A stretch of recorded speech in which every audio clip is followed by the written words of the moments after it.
yang satu malam yang mulia, afdhul lailatul Jumaah, paling baiknya malam pada malam Jumat. Kita bersumpah dalam rangka bersawat kepada Baginda SAW dalam bulannya yang mulia, mudah Allah memberikan keriduannya dan sahabat dari Baginda Muhammad SAW dikumpulkan nanti dengan baginda surahnya nanti. Salawat dan salam kita aturkan kepada kita Nabi Muhammad SAW berkat keluarga sahabatnya dan umatnya. Jadi kami diberi sambutan tak banyak. Hanya kami sangat mendukung sekali program-program dari generasi muda milenial kayaknya. Jadi dikatakan malah ini termasuk bukan milenial yang kena sial, kena dengan sekarang ini kamu semua kena zamannya corona. Jadi corona ini bisa membalikkan yang hak jadi yang hoax. Jadi yang iman jadi imun. Jadi orang lebih kuatkan imun daripada iman. Satu contoh, berjemaah harus rapat. Oleh corona tidak boleh, harus jarak rang-rang. Ceramah, kata orang beriman harus benar-benar nikmat panjang. Kata tidak boleh panjang-panjang, sebentar saja. Itu. Jadi jemaah tidak boleh rang-rang. Tapi jika di mall rapat-rapat. Ini dibuatkan terbaliknya. Jadi mudah-mudahan anak kita ini Allah diberikan putra-putra terbaik bagi Allah dan Rasulnya dan bagi Islam. Terutama saya sangat mendukung, saya yang sepuh para Habib dan ketuanya ini, umur saya 75. Sebenarnya tak bisa karena saya banyak lupa sudah. Sudah tak ingat lagi, uang kecil sudah lupa lama dah, tapi uang besar masih ingat. Yang besar-besar masih ingat, yang kecil-kecil udah lupa. Artinya memang ada di antum semua yang mudah-mudahan urusan umat. Jadi fiyadi suban amrul ummah, di tangan remaja ini urusan umat. Fi iqdamah hayata, di dalam kemajuan remaja akan hiduplah remaja ini. Umat ini akan hidup. Maju bilang ilmunya, akhlaknya, moralnya, dedikasinya, politiknya, ghairah ke dalam jihadnya. Jika ini maju akan hidup semua umat. Jadi, wa in taqaddamu taqaddamat. Jika Anda semua remaja ini maju secara bid'ah, maka umat ini akan maju. Wa in ta'akharu ta'akharat. Tapi jika remaja Santoloyo sudah menjauh daripada Islam, sudah menjauh dari fikih, sudah timbul senang kepada kemaksiatan, maka wa in ta'akharu ta'akharat, maka hancurlah umat ini. Jadi anda anak-anak kita bisa studinya untuk umum sampai kamu mencapai profesor S1, S2, S3, S4, tapi jangan telajak sampai S8 dan S10. Itu jurusan Samsung namanya. Jadi telajak namanya. ini S3 terakhir profesor. Jika S8, S10 sudah jurusan Samsung ya, main WA saja tuh. Ini telajak namanya. Ini anak-anak kita, generasi muda. Saya senang malam ini ada kegiatan remaja-remaja yang akan memperjuangkan di badan modalnya satu. Berapa ya? Satu, yang pertama di dalam kebaikan, amal ma'ruf nahi munkar, ini harus semua dipedami dalam dakwah. Ibda binafsik. Mulai satu diri kita sendiri dulu. Kita mulai dulu kedisiplinan, keistiqomahan, akhlak. Yang kedua, ku anfusakum wa ahlikum naro. Takut tadimu dan keluarga dari api neraka. Artinya kita dan keluarga anak istri kita sudah harus mulai berdakwah. Pertama, dakwah ke diri sendiri. Kita bisa berdakwah orang lain, bisa menjaga anak-anak, tapi belum tentu kita bisa mendakwah diri kita. Ini yang berat. Makanya harus dikatakan ibda binafsik. Mulai dari kita, latihan, tidak bisa sekaligus kita. Di samping mungkin simultan, ya ibda binafsik wa anfusakum wa ahlikum naro. Kita sekalian bersama-sama. Dengan ada orang yang insanul kamil yang sempurna, tapi kita latihan.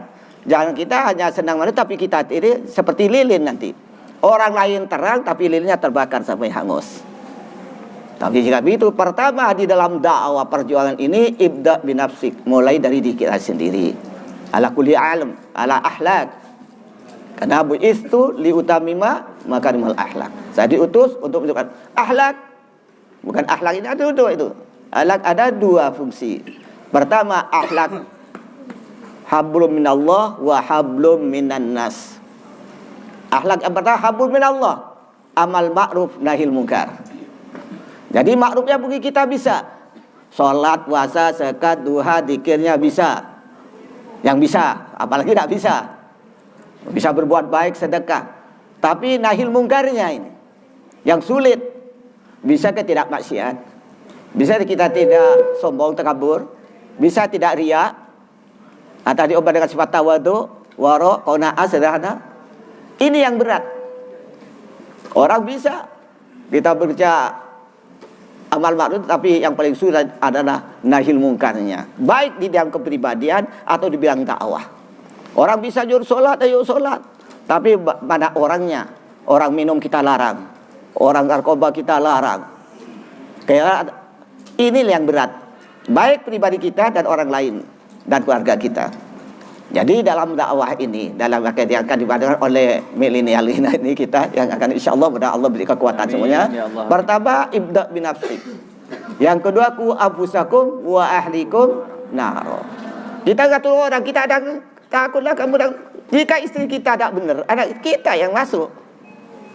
Yang masuk. Maka di sinilah tahap yang kedua sudah berat bagi kita dakwah itu.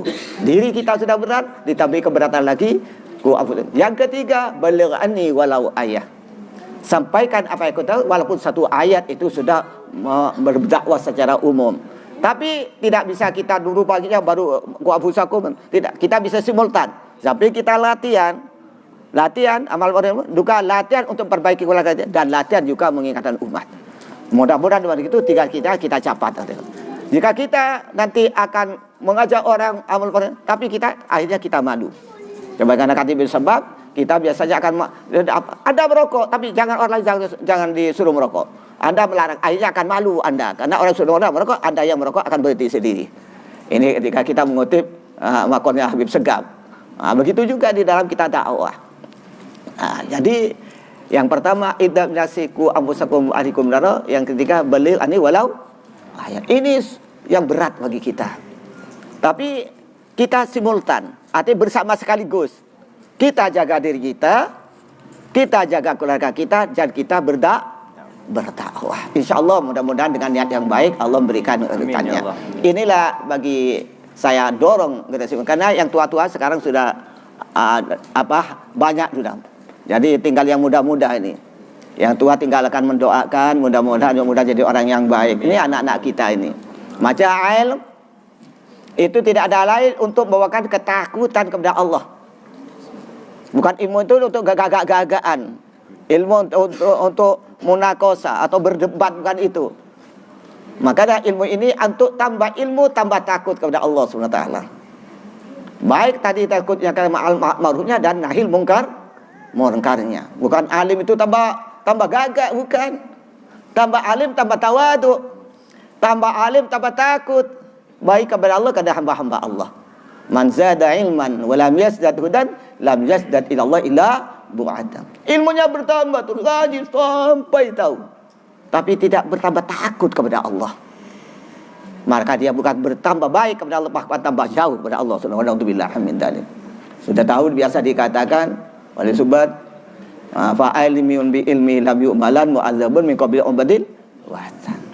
Orang alim jika tidak amalkan ilmunya amal ma'ruf nahil munkar, maka dia akan dimasukkan ke neraka sebelum orang menyembah berhala masuk neraka. Jadi berat. Maka di sini yang kita, anak-anak kita, generasi muda ini yang harus ingat untuk kehati-hatian di dalam amal ma'ruf adalah bilang, limadza taqulu ma la taf'alun. Kenapa kamu berdakwah, mengaji, mengajar, berceramah, berdakwah, sedang kamu tidak mengerjakannya apa yang kau bilang? Apa kata Allah tadi? Kabura maqtan indallah an taqulu ma la taf'alun. Paling besar ancaman Allah kepada orang bodoh, orang. Tapi kepada Pak Ustadz, pakai Pak Khutbah membalik yang tahu berceramah amal, tapi dirinya tidak mengerjakan Allah. Mudah-mudahan Allah maafkan kita, melindungi kita, beri hidayah kita. Sebagaimana firman Allah, mudah kita diselamatkan. Tapi jangan takut. Seperti kata, buatlah kita ini latihan sekali lagi. Jangan fobia, takut yang berlebihan. Jika ini akhirnya kita tidak mau ngajar, akhirnya kita tidak tahu salah. Jadi kita latihan. Jadi di mana ada kemauan, di sana ada jalan. Tadi di samping latihan tadi, latih diri kita, jaga keluarga kita, dan berdakwah kepada umat. Mudah-mudahan akhirnya kita menjadi orang yang istiqomah. Inilah sekali lagi adanya. Tidak usah bangga kita, tidak usah. Jangan kebanggaan. Jadi tawadhu, rendah hati. Jadi jangan usah biar organisasi apa organisasi saya. Nanti organisasi ini apa nama? Pembela Pejuang Pontianak yang bersifat tawadhu. Ya Allah. Rendah hati. Apa tawadhu? Tidak ada orang yang lebih jelek dunia kalau salah. Jadi jika ada kejelekan bukan menghina tapi memperbaiki gitu. Tidak ada orang paling bodoh jadi kondisi saya. Karena kita paling bodoh setiap ada orang alim kita ingin beri petunjuknya. Jadi kita juga merasa super. Tidak ada. Orang lain jelek hanya saya. Jadi kita ini jika ada yang baik kita bagaimana menirunya kebaikan. Jika ada orang kurang bagaimana kita menepi kekurangan. Jika ada orang salah bagaimana caranya perbaiki kesalahan. Jadi dengan yang dipintanya ud'u ila sabili rabbika bil hikmati wal mau'izatil hasanah. Ini pertamanya cara dakwah. Ajaklah mereka ini ke jalan Tuhan, ke jalan kebaikan dengan cara lembut dan bijaksana. Keras itu terakhir. Tadi bagaimana orang yang tidak sholat kami dengan lembut itu. Lah kata orang itu qul bilan fatu min hali. Jika kamu membuat keras caranya ke orang akan menjauh dari kamu. Maka di sini harus biqalbil layyin, dengan hati yang lembut, dekati dengan contoh-contoh yang baik, dengan cara yang baik, mudah-mudahan bersamaan dengan hidayah Allah. Kita hanya menyampaikan, tidak bisa perbaiki. Rasulullah tadi Muhammad, kamu tidak akan beri hidayah kepada orang yang kau cintai, walaupun Abu Jahal, Abu Lahab itu pamanmu. Walakin Allah yahdi liman yasha. Tapi Allah yang beri petunjuk kepada orang yang kesukai. Kita hanya menyampaikan, bukan perbaiki. Tidak ada, kita tidak ada. Jangan merasa kita langsung saya yang tidak ada. Karena yang perbaiki itu siapa? Allah. Yang dikibir Rasulullah khairun nas, paling baiknya manusia. Tapi bagaimana? Berdakwah ke pamannya sendiri karena tidak ada hidayah, tetap Abu Jahal dan Abu Lahab. Orang sungai Jawi iman tapi pamannya ditetapkan. Kenapa? Supaya kita tidak merasa kita bahwa hidayah itu dari Allah. Dari Allah. La hidayata illa biidznillah. Tidak ada petunjuk kecuali dengan izin Allah. Jadi kita tidak merasa bismillah ya Rabb, tolonglah hidayah, saya akan berdakwah ya Rabb. Berikan kepada kami ya Allah dakwah yang menjauhkan hak, yang memberikan kebatilan karena petunjukmu. Berilah hidayah kami, keluarga kami, dan pada umat yang akan saya berikan ini ya Allah. Jauhkan fitnah dan musibah dari kesalahan. Begitu. Jadi tidak merasa bahwa kita itu ini. Yang merasanya ini yang merasakan orang riya. Yang merasa ini menjadi orang takabur. Jadi sekali lagi kepada anggota insyaallah bagaimana baginda berjuang itu. Tapi jika memang sudah dengan lembut tak bisa, dengan setengah berkeras, tapi tidak kita sendiri, tapi bekerjasamalah dengan orang yang berhak, dengan aparat. Aparat ini narkoba, saya ingat sudah 3 kali tidak mau, ayo kerjasama. Atau bapak sendiri. Nah, itu cara-cara yang elegan, cara-cara yang baik. Jadi kita kerjasama. Wa ta'awanu 'alal birri wat taqwa wa la ta'awanu 'alal itsmi wal udwan. Kamu jangan kerjasama dengan kebaikan, ketakwaan, jangan kerjasama dengan kejelekan dan dosa. Nah, ini yang harus dipegang oleh anak-anak kami dan semuanya ini. Apalagi nih Anisa imadul bilad. Wanita ini adalah tiang negara. Jadi bahwa Anisa jika perempuannya menjadi orang wara'ah, alimah, hafidhah, mati'ah, abidah, taqiyah dan mukhlisah, fa insyaallah negara ini jadi negara yang baik. Tapi jika perempuannya sudah jauh kepada Rabbi, sifatnya sudah kemaksiatan, pergaulan bebas, tidak lagi sebagai umat Muhammad, hancurlah negara ini. Maka perempuannya ini yang harus menjadikan. Karena mudah-mudahan syatir wajahnya ini mensyatir dunia dan akhirat oleh Allah. Tertutupnya jangan menutup kemaksiatan, mudah Allah selamat dunia akhirat. Dipegang anak-anak kita. Karena perempuan inilah yang menjadi kunci imadul bilad. Jadi adalah tiang negara. Ini kamu yang harus mempunyai misi. Karena apa? Laki-lakinya ini ya bukan tiangnya. Tapi jendelanya itu hanya ngintip terus laki-lakinya dari jendelanya itu. Jadi laki-laki tahu cari duit. Dunia ini diolah wanita. Laki-laki cari duit buat berikan istrinya sudah. Yang mula wanitanya mau tak belanjain, mau bersihin rumah, masih hamil, nyusui anak, tak bersihin, tak belanja. Ya Allah, 90% dunia ini dikerjakan oleh wanita. Nah, jadi pantas. Jadi Nabi Adam di surga itu melas. Surga sudah indah, apa yang kurang? Tapi masih melas. Jadi tahu Allahnya. Tahu kemalasan Nabi Adam. Akhirnya waktu tidur diambillah satu rusuknya, diwakillah seorang wanita di sampingnya, bangun terkejut, Hawa, ini yang kau rindukan, orang yang kau rindukan. Jadi perempuan itu mengkurindukan. Seandainya laki-laki tidak ada perempuan di dunia ini sudah masuk kuburan semua. Karena ini masih semangat, maka ada wanita. Tapi wanitanya juga ngarep-ngarep tidak datang-datang juga. Mudah-mudahan selamat semua. Inilah saya hanya sedikit memberikan motivasi kepada pejuang-pejuang amal ma'ruf nahi munkar. Ini mudah-mudahan Allah berikan hidayah, kemampuan, kebaikan, dan mudah-mudahan diberi keselamatan juga di fitnah dan musibah. Diberikan satu inovasi berdakwah kepada Allah. Untuk menegakkan agama Allah. Jadi tujuannya satu saja. Untuk apa? Li'a'la'i kalamitillah, untuk meninggikan agama Allah. Dengan cara apa? Ikhlas di mardotillah. Saya berjuang bukan untuk nama gagah, tapi ikhlas untuk mendapat keridhaan Allah Subhanahu wa taala. Jika tidak ada gunanya berjuang kayak apapun. Ngajar punya santri puluhan ribu tapi tidak ada keikhlasan, tidak ada tujuan untuk mencari ridha Allah, karena untuk keridhaan orang, disenangi orang, habis sudah amal kita. Jadi generasi ini berangkat tidak ada lain, berjuang li'a'la'i kalamitillah, untuk meninggalkan agama Allah, menegakkan kebenaran, menghilangkan kebatilan. Tujuannya ikhlas li mardatillah, karena untuk mencari keridhaan. Amin ya rabbal alamin. Selamat berjuang, selamat bekerja.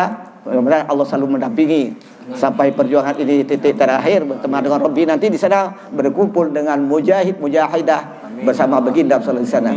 Akhirnya saya mohon maaf kepada habaib, memang inilah antum ini pejuang-pejuang dari jidnya di Rasulullah SAW. Teruskan. Sayyidina Husain dipenggal semuanya karena berjuangkan untuk agama. Sayyidina Hasan diracun karena perjuang agama Allah. Begitu sayyid-sayyid semuanya tidak ada. Jangan dengar takut, disangsanya ini kebenaran. La tauf wa la tahzan innallaha ma'ana. Kamu jangan takut, jangan tar, Allah akan melindungi kita. Jika kita dengan ikhlas li mardatillah. Tapi jika kita kena hawa nafsu, tak menangan, yang ngumpul datang, yang bantu kita, yang nolongi setan. Mudah-mudahan kita selamat. Nah, ini selamat berjuang, dan anak kita semuanya Al-Jihad ini sudah nyaman saja Al-Jihad. Jadi markasnya Kodam di sini. Al-Jihad ini pejuang. Makanya di sini santri ini metodenya jika di lain takut dipukul. Di Al-Jihad malah keras, tegas, disiplin. Itu di sini. Rotannya 7 turunan masih ada di sini. Turunnya itu 7 turunan masih ada rotannya. Ya, harus neken, siap menerima apapun sanksinya, dan siap dipukul, dan tidak akan menuntut di dunia dan akhirat. Itu jika tidak mau jangan masuk Al-Jihad. Jika tokengnya sepet jangan masuk, melendeng api. Ya gitu anak-anak, selamat berjuang. Allahu Akbar, Allahu Akbar, Allahu Akbar. Wabillahi taufiq wal hidayah. Wassalamualaikum warahmatullahi wabarakatuh.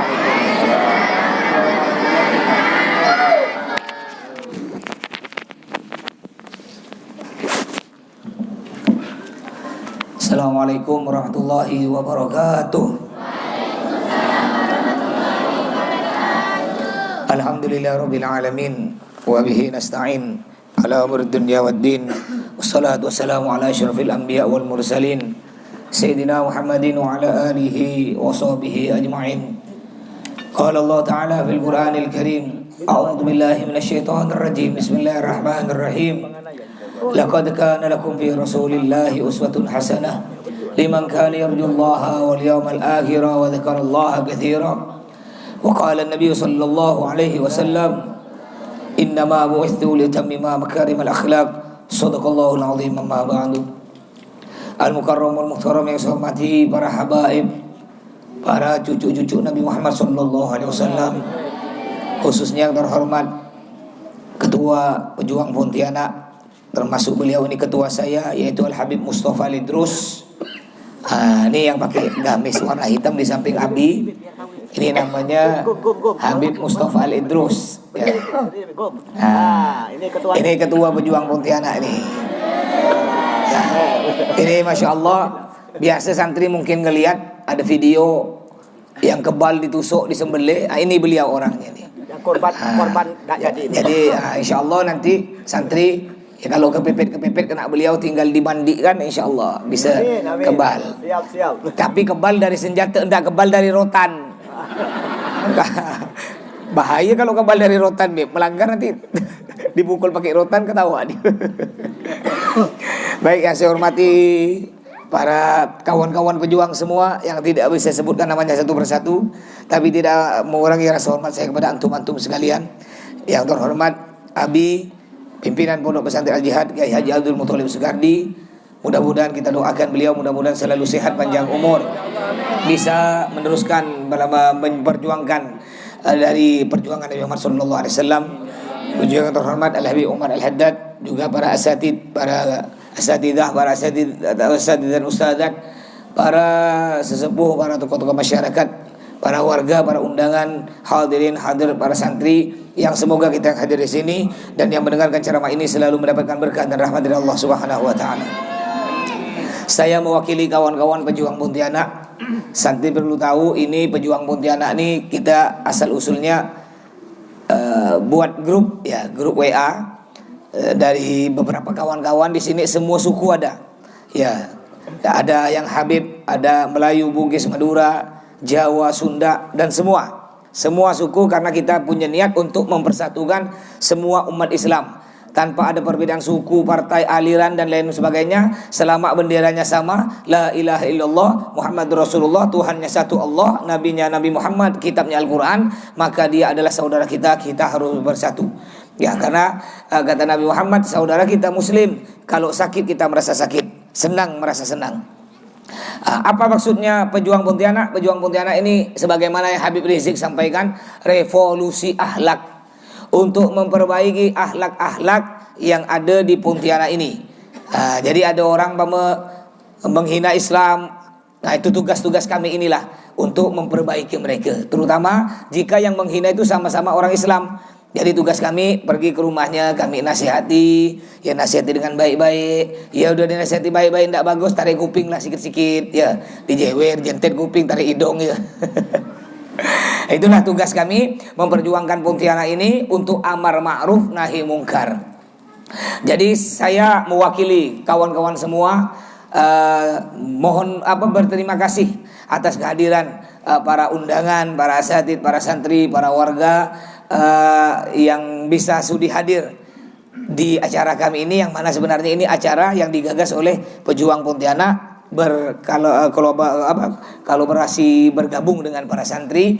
Juga saya mewakili kawan-kawan pejuang Pontianak, mohon maaf yang sebesar-besarnya apabila ada salah dari kawan-kawan di tingkah laku lain sebagainya, mungkin hidangan ala kadarnya yang kami berikan, yang kami sumbangkan dari kawan-kawan pejuang Pontianak, mohon maaf yang sebesar-besarnya. Juga saya berterima kasih juga atas bantuan dari para alumni-alumni yang juga banyak alumni membantu kekurangan-kekurangan ini. Mudah-mudahan oleh Allah semua, kawan-kawan semua, baik yang menyumbang atau tidak menyumbang, yang hadir atau yang tidak hadir, mudah-mudahan kita semua digampangkan rezeki, diberi rezeki yang berkah, keturunan soleh solihah, ngumpul dengan baginda Nabi Muhammad dalam surga, amin ya rabbal alamin. Baik, saya tidak berpanjang lebar, hanya ingin menyampaikan sebuah firman Allah yang berbunyi, a'udzubillahi minasyaitonirrajim, innama amwalukum wa auladukum fitnah, yang artinya sesungguhnya harta-harta kalian, wa innama amwalukum, sesungguhnya harta-harta kalian, wa auladukum, dan anak-anak kalian, fitnah, adalah fitnah bagi kalian. Maksudnya fitnah bagaimana? Yang pertama Allah menyebutkan innama amwalukum, sesungguhnya harta kalian adalah fitnah. Maksudnya gara-gara harta kita bisa masuk surga, gara-gara harta, gara-gara duit kita pun bisa masuk neraka. Bagaimana caranya agar harta kita bisa menyebabkan kita masuk surga? Caranya bagaimana? Caranya gunakan harta kita di jalan Allah. Nyumbang masjid, surau, pesantren, bersedekah ke anak-anak yatim, fakir, miskin, janda-janda tua, orang-orang jompo yang masih membutuhkan uluran tangan kita. Termasuk ini Ya, harta kita bisa menyebabkan kita masuk surga, termasuk nih pada malam ini. Menyumbang untuk ada acara-acara keagamaan. Jangan hitung-hitungan untuk Nabi Muhammad. Ini kadang-kadang untuk Nabi Muhammad masih hitung-hitung. Aduh, aku nak nyembelih ayam tak rugi kalau nyembelih ayam. Dah lah, aku nyembelih telur ya lah. Udah telur disembelih ya gitu. Kayak di kampung saya nih, kampung mertua saya di Peneraman tuh. Itu kalau ada acara Maulid Nabi itu sumbangan. Tiap rumah diwajibkan 10 kotak. Lauk bebas. Nyaman lah. Yang bawa telur 10 kotak bawa telur, balik bawa ayam. Sekali buka rumah, alhamdulillah telur aku dah netas, kata dia. Iyalah, netas lah telur kau bawa telur, balik bawa ayam. Jangan hitung-hitungan untuk Nabi Muhammad SAW. Ini saya tanya, kalau anak kita kawin, ya umpama nih yang punya anak nih, anak kita kawin, acara pernikahan anak kita cukup enggak 5 juta? Cukup pakai lauk ikan asin dah. Kencing jaluk. Enggak cukup, paling sikit acara kawin itu 20 juta, 10 juta dah paling kecil tuh. Kalau untuk ulang tahun anak kita, ada acara ulang tahun anak kita, cukup enggak 100 ribu? Enggak cukup, paling sikit 1 juta, 2 juta. Kadang-kadang si istri bilang kepada suami, bang, udahlah bang, ini anak kita bungsu bang, anak terakhir bang. Seumur hidup dia tak kawin, tak ada anak kita kawin lagi bang. Perbesar lah bang acara ini bang. Jual tanah 2 kapling tu bang, bila lagi kita nyenangkan anak kita bang. Untuk anak kita tidak hitung-hitungan tanah 2 kapling dijual 20 juta. Untuk Nabi Muhammad nyembelih telur. Gimana nak dapat sahabat Nabi? Makanya jangan hitung-hitungan untuk Nabi Muhammad SAW. Nabi Muhammad mengorbankan jiwa, nyawa, harta, semua dikorbankan demi kita.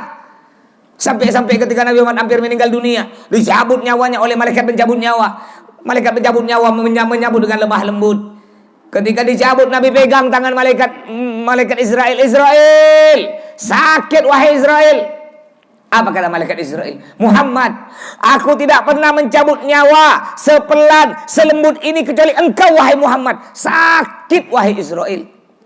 Israel, apakah nanti umatku akan merasakan sakit seperti ini ketika dicabut nyawa? Apa kata malaikat pencabut nyawa?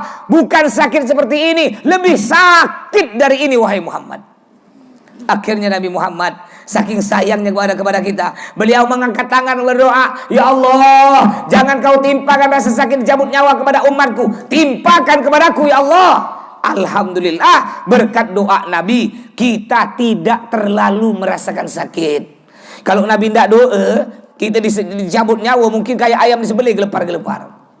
Sampai-sampai Nabi Muhammad saking sayangnya kepada kita, ketika Nabi Muhammad hampir meninggal dunia, Nabi Muhammad yang diingat siapa? Ummati, ummati, kata Nabi. Yang diingat itu umatku, umatku. Ada orang nanya, kenapa Nabi Muhammad yang diingat umat? Kenapa Nabi Muhammad tidak bilang cucuku, Habib cucuku? Kenapa tidak sebut itu? Istriku, kenapa? Kenapa yang Nabi Muhammad yang ingat kita umatku? Nabi Muhammad tidak perlu nyebut cucu-cucu, tidak perlu nyebut Habib. Kenapa? Karena Habib cucu Nabi udah ada di kocek Nabi. Di kocek Nabi dah aman. Udah masuk kocek dah. Yang ditakutkan ni kita. Makanya Nabi ingat umatku. Aku takut kau ni semua tak masuk surga. Makanya Nabi Muhammad nanti ketika masuk surga, Nabi Muhammad masuk sebentar ya. Pertama kali yang bisa masuk surga itu Nabi Muhammad. Ketika Nabi Muhammad diperintahkan oleh Allah, Muhammad, silahkan kamu masuk surga. Nabi Muhammad masuk surga sebentar ya.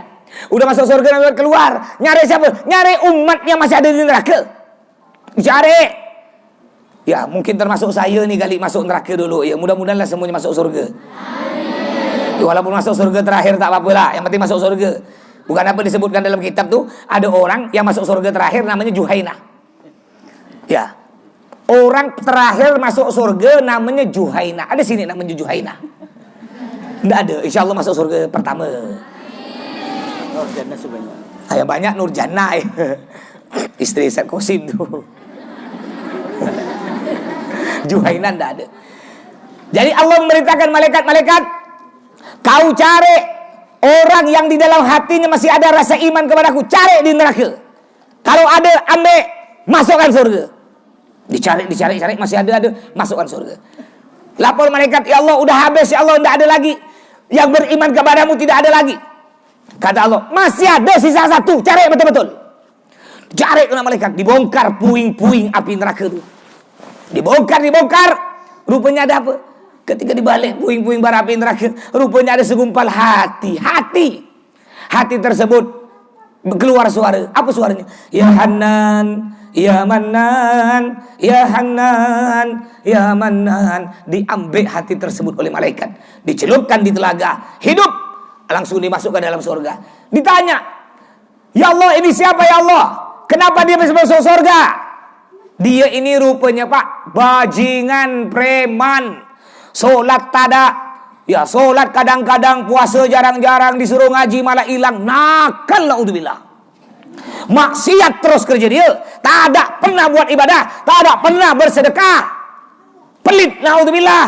Hanya dia ni pernah seumur hidup baca ya Hanan ya Manan 1 kali ya. Pernah baca itu ya? Mungkin dia balik mabuk, ketika sadar baca ya Hanan ya Manan, mati, masuk surga. Apalagi kita nih yang tadi ramai-ramai baca ya Nabi salam alaika, insyaallah mudah-mudahan kita pun masuk surga. Tapi solat bukan cukup. Aku kan tiap malam baca hadis majlis, hadis solawat, hadis apa baca serakal. Aku tak perlu solat masuk surga. Kata siapa? Jangan lo. Nabi Muhammad yang kita rayakan maulidnya pada malam hari ini, beliau dijamin pasti masuk surga. Ada kata Allah, ya Muhammad, sal, tu'ta, isfa' tu syafa'. Wahai Muhammad, minta apa saja kamu pasti akan kuberi. Isfa' tu syafa'. Kamu minta tolong, kamu Muhammad bisa memberi tolong, kamu bisa membantu orang, kamu bisa menyelamatkan orang, bisa memasukkan orang ke dalam surga. Semau kamu, berapa saja jumlahnya. Tapi walaupun Nabi Muhammad pasti masuk surga. Bahkan Nabi Muhammad bisa memasukkan orang ke dalam surga. Saking seringnya solat, kaki Nabi Muhammad sampai bengkak. Padahal dijamin pasti masuk surga. Ya, yang muda-muda pun kakinya bengkak gak? Bukan kasih banyak solat, main futsal. Nabi Muhammad saking seringnya solat, kakinya sampai bengkak. Sampai-sampai Nabi Muhammad setiap solat Nabi Muhammad setiap solat menangis, meneteskan air mata. Sahabat di belakangnya mendengar setiap solat dengan Nabi Muhammad. Sahabat di belakang Nabi mendengar kayak tuh di dada Nabi ada suara mendidih. Kayak apa? Kayak air mendidih. Ya, saking Nabi menahan sedih, nangis. Solat nangis. Padahal tidak punya dosa, pasti masuk surga, nangis. Kita pernah solat nangis. Pernah lah kalau banyak utang. Nangis. Kalau kelaingan bini, nangis. Makanya inti kita hidup ini cuma satu. Wa ma khalaqtul jinna wal insa illa liya'budun. Tidak aku ciptakan jin dan manusia, tugasnya hanya satu, hanya untuk beribadah. Inti ibadah satu, salat. Kan ada lagu zaman dulu. Nabi Sulaiman kaya, tapi beliau salat. Nabi Sulaiman kaya, tapi beliau salat. Nabi Sulaiman kaya, tapi rajin salat. Tahu enggak kayanya Nabi Sulaiman? Enggak ada zaman sekarang lebih kaya dari sudut Nabi Sulaiman, tidak ada. Siapa paling kaya sini? Tidak ada. Saking kayanya tahu. Nabi Sulaiman punya gudang, bukan rumah, gudang. Namanya gudang ya pasti besar. Gudangnya dindingnya emas, lantai gudang emas, atapnya emas, pintunya emas, kuncinya emas, gemboknya tuh emas. Kuncinya terbuat dari emas. Kalau nak buka gemboknya tuh, kuncinya harus dipikul 7 orang. Isinya emas. Sama gak? Aku pun punya gak belakang rumah emas. Tapi walaupun Nabi Sulaiman kaya, rajin sholat. Nabi Yusuf ganteng, tapi beliau sholat. Nabi Yusuf ganteng, tapi beliau sholat. Siapa lebih ganteng dari Nabi Yusuf? Ya, terganteng sih nomor 1 Nabi Muhammad. Ya, Nabi Muhammad. Setelah Nabi Muhammad baru Nabi Yusuf. Cuma bedanya Nabi Yusuf, Nabi Muhammad gantengnya. Nabi Muhammad gantengnya itu orang melihat Nabi Muhammad langsung tidak kuat melihat Nabi Muhammad. Makanya sahabat-sahabat kalau Nabi Muhammad tengah ngajar, itu sahabat mau ngelihat muka Nabi tidak kuat, nunduk. 3 jam Nabi ngajar, 3 jam Nabi ceramah, 3 jam sahabat nunduk. Tak ada bergerak, bukan tidur. Kalau santri itu nunduk tidur. Beda. Ini sahabat Nabi nunduk gini, tak ada bergerak. Sampai-sampai diriwayatkan, andai kan ada burung bertengger di atas kepala sahabat, burung tersebut diam. Kenapa? Dikira sahabat patung. 3 jam Nabi ceramah, 3 jam diam. Sama gak dengan budak-budak nih? Saya belum nyampe sejam ceramah, 10 kali kaki berubah. Bujur salah, miring salah. Tak apa-apa, yang penting datang. Itu Nabi Rasulullah SAW. Ya, berwibawa Nabi Muhammad. Jadi Nabi gantengnya Nabi Muhammad itu tidak kuat kita memandang wajahnya. Saking saking bercahayanya Nabi Muhammad. Kalau Nabi Yusuf gantengnya, ketika kita melihat langsung kita sayang, cinta. Itu bedanya Nabi Yusuf. Cinta langsung. Ya, ketika Nabi Yusuf lewat, cintanya ini gimana kalau perempuan ngelihat laki-laki gitu. Laki-laki ngelihat perempuan, cintanya bernafsu. Ini akhirnya ketika Nabi Yusuf lewat, ada perempuan lewat di pinggir jalan, lewat megang pisau dengan buah apel. Nabi Yusuf lewat, ketika ngiris buah apel, bukan buah apel yang diiris, tangannya diiris-iris. Tak terasa, saking gantengnya Nabi Yusuf, tak terasa. Hampir sama dengan saya. Ketika saya lewat, budak-budak pegang pisau, ya, dengan buah apel. Saya lewat, bukan cuma diiris-iris tangannya, dicincang-cincang, dipotong-potong tangan. Ngapa? Bukan saking gantengnya, saking jeleknya. Nabi Yusuf ganteng tapi rajin sholat. Makanya kita kunci hidup kita di dunia ini adalah sholat. Wa ma khalaqtul jinna wal insa illa liya'budun. Tidak aku ciptakan jin dan manusia kecuali untuk beribadah. Orang sekarang terbalik. Sholat tuh sampingan, cari duit tuh inti hidup. Salah. Cari duit itu sampingan. Inti hidup kita adalah solat. Miftahul jannati as-solah. Kunci surga ialah solat. Makanya kalau ingin selamat dari corona, rajin solat. Ya, ada hadis Nabi mengatakan, ya, orang yang rajin solat dijauhkan dari wabah penyakit yang berbahaya.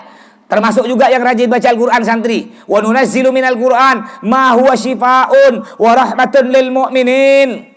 Yang artinya aku turunkan dari Al-Quran ma huwa shifaun, obat, perlindungan, kesembuhan dari segala macam penyakit, khususnya virus corona. Insya Allah orang yang rajin sholat, orang yang rajin ke masjid, orang yang rajin baca Al-Quran, baca sholawat, insya Allah dijauhkan dari wabah-wabah penyakit yang berbahaya. Mudah-mudahan corona ini cepat hilang dari muka bumi. Jadi kembali lagi, ya, gara-gara duit kita masih masuk surga, gara-gara duit kita masih masuk neraka. Jangan hitung-hitungan untuk Nabi Muhammad. Saya pernah ceramah sekitar 4-5 tahun yang lalu, diundang ceramah di Tanjung Raya 1. Ini di situ ada nenek-nenek janda umur 70 tahun lebih. Akhirnya ada tetangganya ngundang saya. Saya tak, Pak Ustaz, kami mau ngundang Pak Ustaz ceramah. Oh, Bapak yang punya hajat. Bukan Pak Ustaz, tetangga. Siapa tetangga? Tetangganya nenek-nenek Pak Ustaz. Ya, nenek-nenek janda umur hampir 80 tahun. Cuma Masya Allah Pak Ustaz, tiap tahun rumahnya dia paling jelek, tapi tiap tahun dia paling besar ngadakan cara maulid. Habib Toha udah diundang, Habib Fahmi udah diundang. Sekarang giliran Pak Ustaz. Oh ya siap, saya pergi. Ketika saya sampai rumahnya, saya masuk di rumah orang. Rumahnya cantik bagus. Saya curiga. Saya panggil, siapa tuan rumahnya nih? Saya Pak Ustaz. Ini rumah nenek yang undang saya. Bukan Pak Ustaz, ini rumah saya. Mana rumah nenek? Itu Pak Ustaz di sebelah. Rupanya rumah neneknya terbuat dari kayu, atap daun, mereng kecil. Saya bilang, semuanya pindah ke rumah nenek. Pindah, saya mau pindah. Akhirnya ketika saya pindah, itu nenek nangis. Ya, nangis karena saking senangnya, malu juga karena beliau tidak siap. Karena pikiran beliau tidak mungkin saya mau masuk ke rumah dia. Makanya disiapkan, diminjamkan rumah tetangga yang cantik itu. Ketika saya masuk, nangis nenek. Habis saya ceramah, makan-makan, saya panggil nenek. Ini nenek ngadakan maulid Nabi tiap tahun. Iya Pak Ustaz, tiap tahun. Masya Allah yang datang pada waktu itu kurang lebih 700 orang. Ramai. Saya tanya, Nek, ini nenek ngadakan maulid Nabi pakai duit nenek apa pakai ada orang kaya biayakan? Pakai duit saya Pak Ustaz. Dapat duit dari mana Nek? Pak Ustaz, saya jual gorengan ya. Di mana? Depan rumah. Banyak untungnya. Ya kadang-kadang untung 10, 20, paling banyak 50 Pak Ustaz. Itu saya tabung tiap hari Pak Ustaz. Sampai 1 tahun. Niat saya cuma 1 Pak Ustaz. Tiap tahun saya ingin menyenangkan Nabi Muhammad. Ingin memperbesar acara maulid Nabi. Ini niat dia. Enggak apa-apa saya tak bangun rumah Pak Ustaz. Enggak apa-apa saya tak makan lo enak. Enggak apa-apa saya tak punya baju baru. Enggak apa-apa saya tak punya motor Pak Ustaz. Yang penting tiap tahun saya bisa menyenangkan Nabi Muhammad. Saya tanya ke nenek-nenek, kemarin Maulid Nabi 12 Rabiul Awal di masjid udah tak? Udah Pak Ustaz. Sumbangan kan orang warga, iya Pak Ustaz. Nenek nyumbang. Nyumbang berapa? 1 juta Pak Ustaz. Bala. Rumah paling jelek nyumbang di masjid 1 juta. Hebat kau nih. Saya tanya, Nek, kan udah cukup, Nek. Maulid Nabi di masjid tuh udah cukup. Ngapa pula kau masih ngadakan maulid di rumah, Nek? Ngabiskan duit ya. Saya ngetes dia ya. Ngabiskan duit ya kau, Nek. Bagus bangun rumah. Apa dijawab dengan polosnya? Dijawab, Ustaz, kalau maulid Nabi di masjid surau, Nabi Muhammad cuma masuk masjid surau, Pak Ustaz. Makanya Pak Ustaz, saya ngadakan maulid di rumah agar Nabi Muhammad datang ke rumah saya. Karena ada riwayat menyebutkan barang siapa menyebut membaca sholawat kepada Nabi Muhammad datang hadir. Tadi kita berdiri kan mahlul qiyam. Mahlul qiyam itu kan berdiri. Kayak kita berdiri ini ada bendera tuh di tiang. Kita berdiri kalau ada upacara ngormat apa? Ngormat bendera kan, kain tuh kan. Begitu pula kita ketika tadi berdiri. Ngormat siapa? Ngormat datangnya Nabi Muhammad sallallahu alaihi wasallam, baca ya Nabi salam alaika. Itu Nabi Muhammad datang. Ngapa kita tak nampak? Karena mata kita ketutup dengan dosa, termasuk saya. Saya tidak nampak Nabi Muhammad. Ya Nabi Muhammad Nabi Muhammad kita pasti tak nampak. Duit dia saya tak nampak, duit kecil tak nampak, kalau duit besar saya nampak. Makanya kalau corona ni kan bahaya. Tak salaman tak usah langsung, Beb. Tak boleh, Beb. Salaman langsung, Beb. Harus pakai lapis, Beb. Lapis. Jadi kalau amplopnya tipis tu bisa tembus corona. Jadi harus tebal segini. Maka kalau salaman ke kiai, penceramah harus tebal biar corona tak tembus. Kasihan kiai tembus corona hati. Itu kata abah saya tu. Gara-gara harta kita bisa masuk surga. Juga gara-gara harta kita bisa masuk neraka. Punya harta digunakan untuk bermaksiat, punya harta digunakan untuk berjudi, berzina, narkoba. Punya anggota tubuh oleh Allah, diberi kaki, digunakan kakinya melangkah ke tempat-tempat maksiat, bukan melangkah ke masjid, malah masuk ke diskotik. Lihat. Di mana-mana ada acara ya. Di mana-mana ada acara Maulid Nabi, Isra Mi'raj, acara-acara pengajian tabligh akbar, bersolawat, pasti banyak yang kosong. Undangan 1000 yang datang 500. Ya. Coba kalau ada acara dangdut, orkes, artis, tak diundang pun datang. Padahal acara Maulid Nabi ini kan enak, kayak sekarang acara Maulid Nabi enak kan? Dapat ilmu, dapat pahala, dapat hiburan dari kelompok hadrah, dapat kue, santri dapat kue. Nah, dia dapat kue, dapat nasi, alhamdulillah enak. Makanya rugi. Kalau ada orang tidak mau datang Maulid sampai mengatakan, ada mazhab nih, ada orang-orang Salafi Wahabi mengatakan orang yang ngerayakan Maulid Nabi hukumnya bid'ah, haram masuk neraka. Alasannya apa? Alasannya karena Maulid Nabi tidak ada di zaman Nabi. Jadi kata orang Wahabi, orang yang merayakan Maulid Nabi hukumnya bid'ah, haram masuk neraka karena tidak ada zaman Nabi. Baca serakal bid'ah, haram masuk neraka. Gunting rambut bid'ah, haram masuk neraka. Robok bid'ah, haram masuk neraka. Memangnya neraka punya datuk kau? Kalau neraka punya datuk kau, ya. Makanya harta, ayo, jika ingin menyelamatkan kita, harta kita, gunakan harta kita di jalan Allah. Ada sebuah cerita. Ini ada seorang Pak Haji masin, naudzubillah. Ya, makanya karena kata datuk kita zaman dulu ya. Kata datuk kita zaman dulu, tanda orang masin tengkuknya masuk ke dalam. Nah, coba pegang. Dipegang betul, bodoh bala kau dipegang betul. Ya, kata datuk kita zaman dulu kan, tanda orang masin tengkuk masuk ke dalam. Tapi saya punya kawan, tengkuk nyembul keluar, masin, naudzubillah. Enggak menjamin enggak ya? Jadi ada sebuah cerita nih. Ada seorang Pak Haji masin, naudzubillah, tidak pernah sedekah seumur hidup. Akhirnya suatu hari istrinya pun masak kue serabi. Ya, kalau dalam kitab tuh ceritanya masak roti. Ya, cek ini di Indonesia masak kue serabi lah. Ketika masak kue serabi, rupanya istrinya lupa diangkat tuh kue serabi. Akhirnya ketika dilihat, angus. Kue serabi angus semuanya. Kata istrinya, "Bang, gimana kue serabi angus nih?" Ya, buang jak bang ya, kata istri. Tak usah. Sedekahkan jak lah. Baru dia dapat hidayah. Karena angus nak sedekahkan. Akhirnya kenapa Haji ini yang masih tak pernah sedekah seumur hidup, dia sedekahkanlah serabi angus ke orang miskin. Ya namanya orang miskin Pak, udah 3 hari tak makan, serabi angus pun dimakan gak kena dia. Akhirnya mati Pak Haji ini, mati. Ketika dalam kubur malaikat bertanya, "Man rabbuka?" Tak bisa jawab. "Man nabiyuka?" Tak bisa jawab. Makanya jangan masin-masin. Kalau masin-masin nanti di kuburan tak bisa jawab. Akhirnya kata malaikat mungkar bilang ke malaikat nakir, "Kir, kir." Dia tak bisa jawab, kir. "Pangkong, kir." "Siap, kar," kata dia. Akhir malaikat nakir ngambil cambuk, ya pecot dia, cambuk, dipukul. Ketika dipukul, hampir nyampe kena ke badan si Pak Haji Masen nih, tiba-tiba ada benda warna hitam bulat. Terbang, nangkis cambuk malaikat nakir, terjampak. Kata malaikat nakir, "Apa nih, kar?" kata dia. Nanya malaikat mungkar, diambil kena malaikat, "Apa ya?" kata dia. Cium-cium, "Ini rupa serabi angus nih." Lapor pada Allah. Ini ceritanya bukan serabi sih, roti. Cuma di Indonesia cek saya ubah serabi lah ya. Lapor pada Allah, "Ya Allah, ini gimana hambamu? Setiap akan aku pukul karena tidak bisa jawab, ada benda hitam. Ya, yang menangkis cambukku." Apa kata Allah? "Biarkan. Ya, dia pernah bersedekah seumur hidup serabi angus." Ikhlas. Ya ikhlas lah serabi angus. Kalau masih tak ikhlas, Pak Rahmat kau.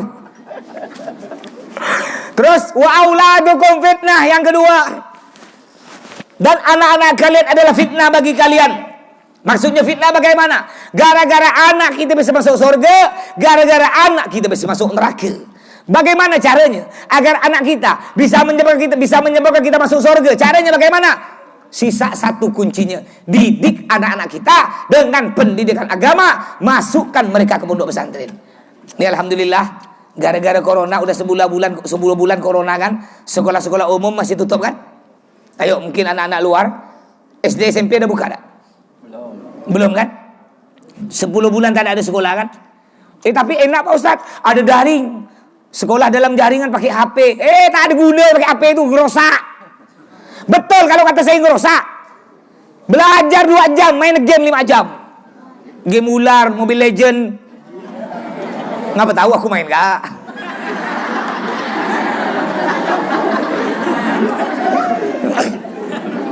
Belajar 2 jam, main game 5 jam.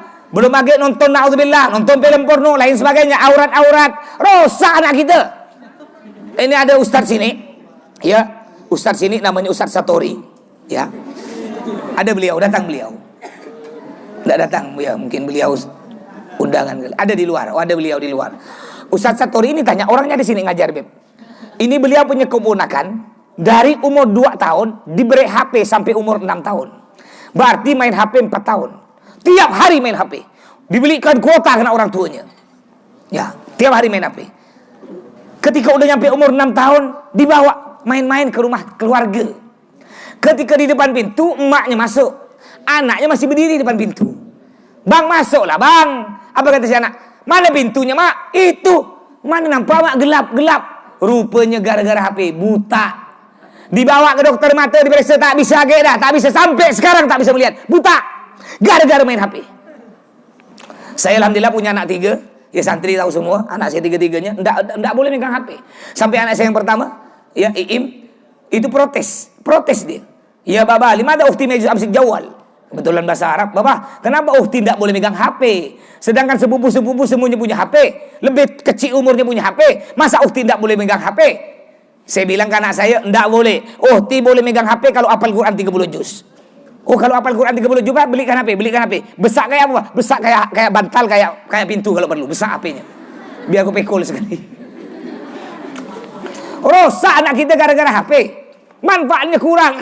Dan lebih hebatnya lagi, kalau kita belajar ini yang lebih manfaat kalau tatap muka. Kayak gini tatap muka, ngelihat guru. Ya, apalagi ngelihat guru, ngelihat ulama itu adalah ibadah. Melihat guru bisa nanya langsung. Ini bedanya. Sekolah umum sampai sekarang 10 bulan belum buka. Tapi alhamdulillah, pondok pesantren se-Indonesia sampai sekarang alhamdulillah udah buka. Gimana kalau anak kita? Gimana kalau corona sampai 5 tahun? Corona 5 tahun, anak kita tak sekolah 5 tahun, nak jadi apa? Makanya kunci terakhir, benteng terakhir bagi anak kita di zaman yang sudah rusak ini, sisa satu, didik anak-anak kita dengan pendidikan agama. Ada orang tua bangga. Alhamdulillah, anak aku tamat SD negeri, SMP negeri, SMA negeri, S1 Untan negeri. SD sekolah dasar, SMP sekolah mencari pacar. Udah tamat SMP, dah punya pacar, SMA sekolah membuat anak. Kalau tidak percaya coba lihatlah banyak SMA kan. Udah tamat SMA sekolah membuat anak, pindah S1 sudah punya satu anak. Ada orang tua bangga begitu. Alhamdulillah, anakku juara satu pidato bahasa Inggris. Anakku juara satu lomba karaoke. Anakku juara satu joget-joget. Bangga. Kau bangga anakku pintar bahasa Inggris. Sekali meninggal dunia, bapak emak meninggal dunia, anak ziarah di atas kubur, tak ada bawa buku, tak ada bawa kitab Yasin. Kenapa tak bawa Yasin? Karena dia tak bisa ngaji. Yang dia bawa di atas kubur ziarah, bawa buku bahasa Inggris.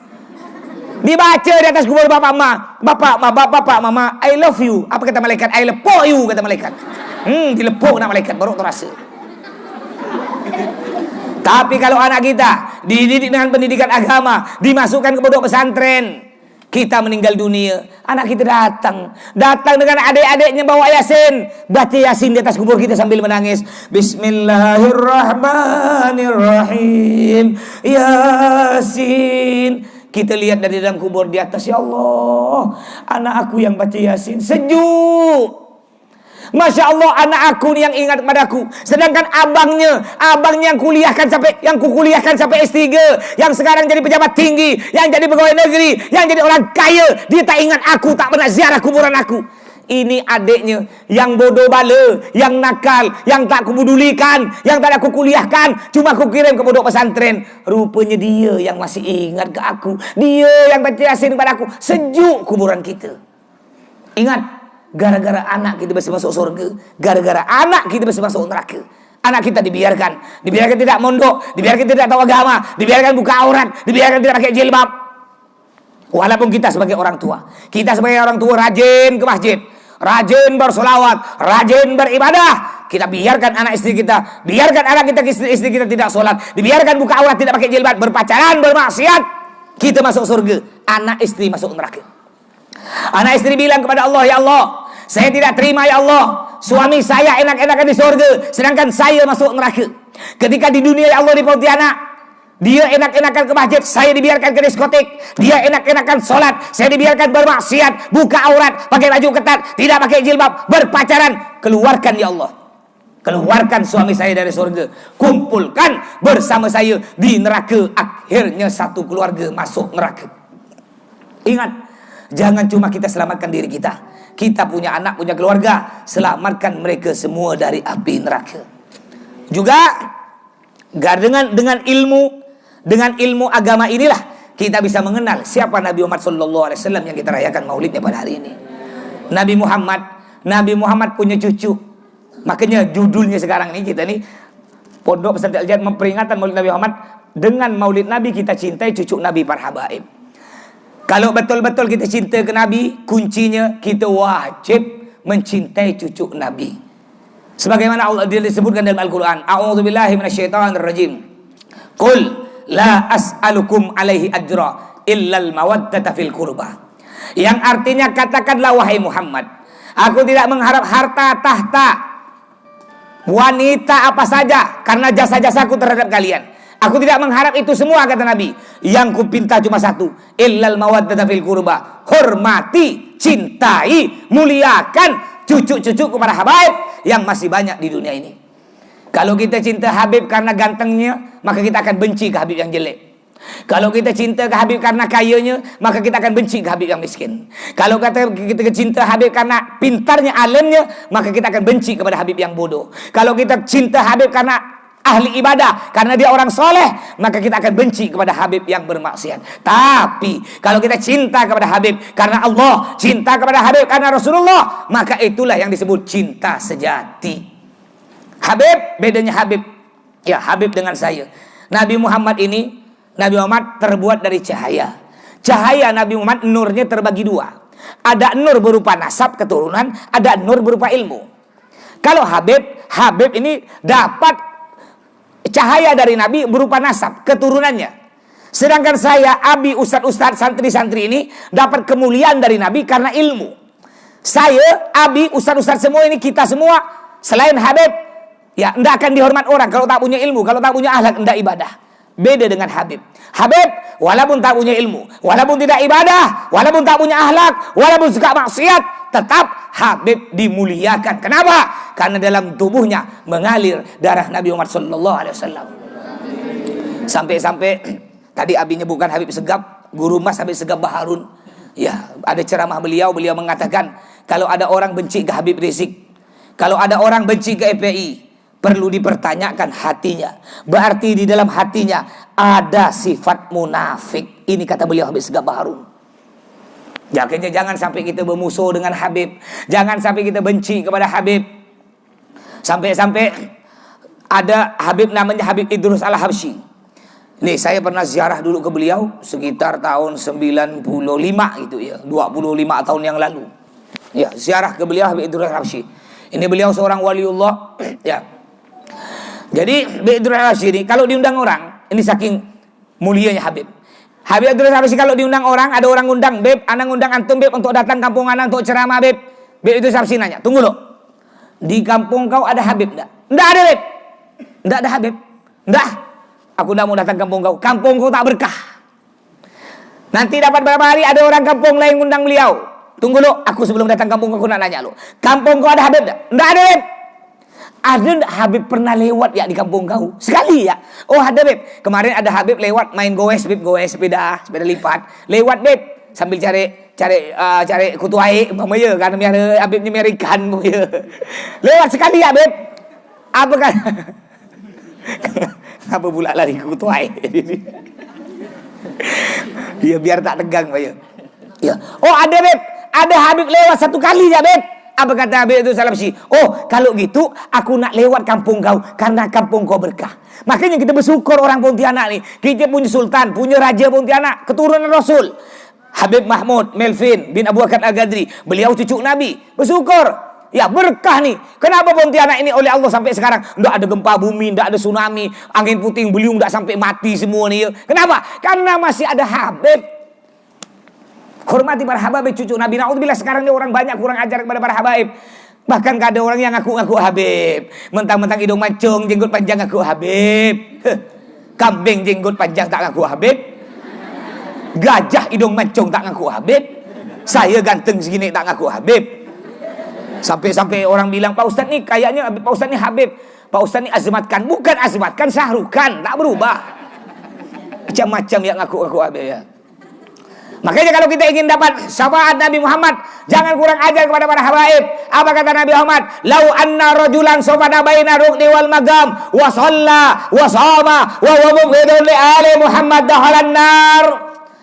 Yang artinya kata Nabi Muhammad, andaikan ada orang dia tinggal di Ka'bah, tempat yang paling mulia di dunia ini adalah Ka'bah. Lalu di Ka'bah tiap hari dia sholat, tiap hari dia berpuasa, tiap hari dia beribadah, sekalipun dia tidak pernah bermaksiat, hanya saja di dalam hati kecilnya ada rasa benci ke satu Habib. Apa kata Nabi? Dakhalan nar, orang ini masuk neraka.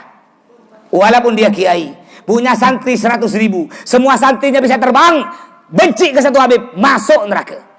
Jadi jangan percaya kalau ada orang bilang ada kiai wali tapi benci ke Habib. Bohong. Buka di kitab Ihya Ulumuddin. Di kitab Ihya Ulumuddin, Al-Imam Ghazali, di antara kata Imam Ghazali, di antara syarat orang bisa menjadi wali kekasih Allah, syaratnya dia wajib cinta kepada para habaib. Jadi bohong kalau ada orang nyebut ada seorang kiai, dia seorang wali, tapi dia punya musuh, benci, tak suka dengan satu habib. Bohong, bukan waliullah, itu walius syaitan. Makanya kalau kita ingin dapat syafaat dari Muhammad, hormati para habaib, cintai para habaib. Mudah-mudahan kita semua oleh Allah dikumpulkan bersama para habaib, dikumpulkan bersama para ulama, kumpul dengan datuknya para habaib, yaitu Nabi Muhammad dalam surga. Ya, sedikit lagi ini ada cerita. Ada sahabat Nabi namanya Zubair bin Abdullah.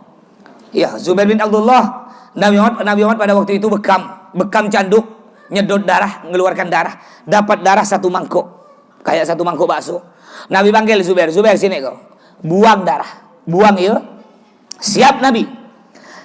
Oleh Zubair udah jauh dari Nabi, belok tak nampak, Diminum kena sahabat Zubair. Diminum. Udah diminum, dilap-lap. Biar tak ketahuan Nabi. Ketika balik bawa mangkuk kosong, Nabi nanya, Zubair udah kebuang? Udah. Dibuang di mana Zubair? Kata Nabi.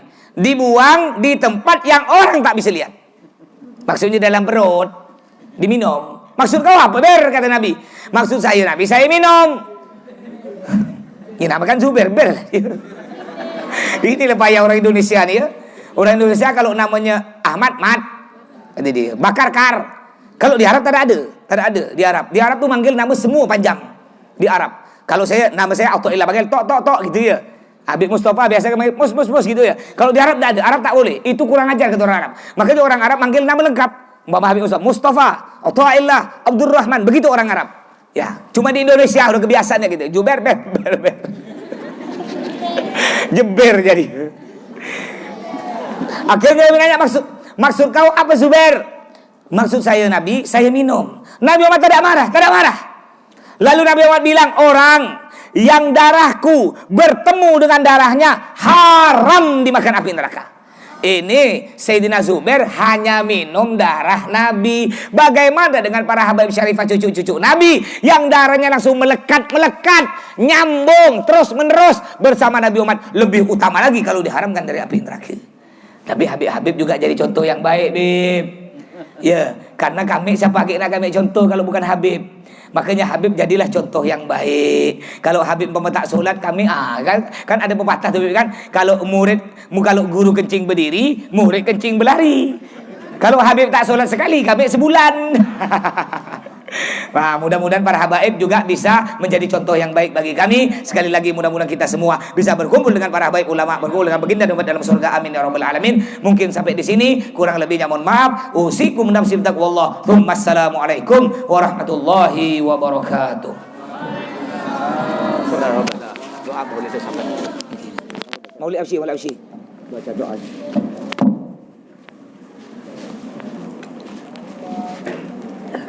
Umar baca doa. Yuk baca lah. Maulid. Betul. Beri di Umar.